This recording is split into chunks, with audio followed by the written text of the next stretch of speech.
I did a lot of work this summer. I feel ready to play with whatever comes. We'll work hard in these 4 weeks to get even better condition, and I guess I'm ready. I think last year in the playoffs, I averaged close to 35 and 40. So, whatever comes. I'll be ready for it. What do you like best about this new group? I just like the roster. I love that we have Tyson Chandler back. That's really a huge acquisition for us. And really, all the new guys that we got, they all add something. And I think the other thing that's interesting about this roster, Tyson was a guy that always had a great energy, personality, energy. He's one of the most popular one-year players in the history of any franchise.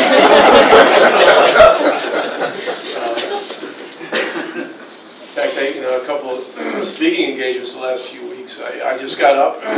First thing I said was, Tyson Chandler is back with the Mavericks, and everybody's hands up and goes crazy, because he's just such a, he's the kind of guy you can't help but love to watch because of his approach, his enthusiasm, and he's a winner. Carlisle called you the most popular one-year player in the history of sports a little earlier. Have you gotten that feeling being back here, the way people have received you?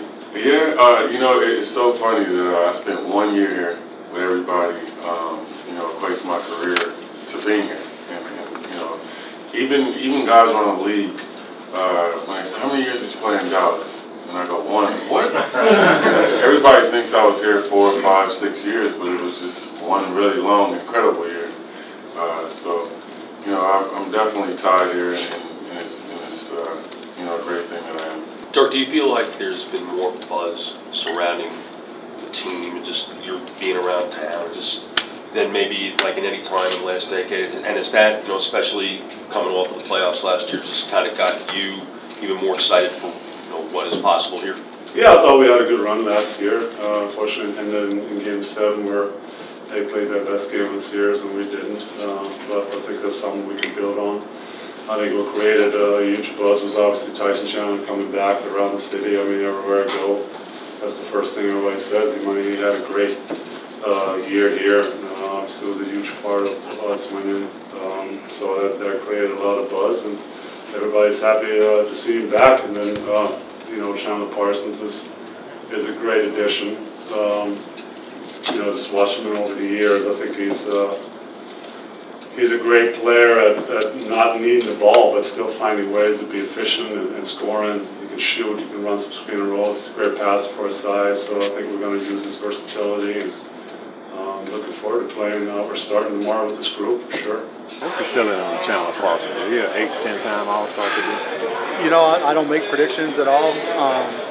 I'll call Daryl. I'll ask him.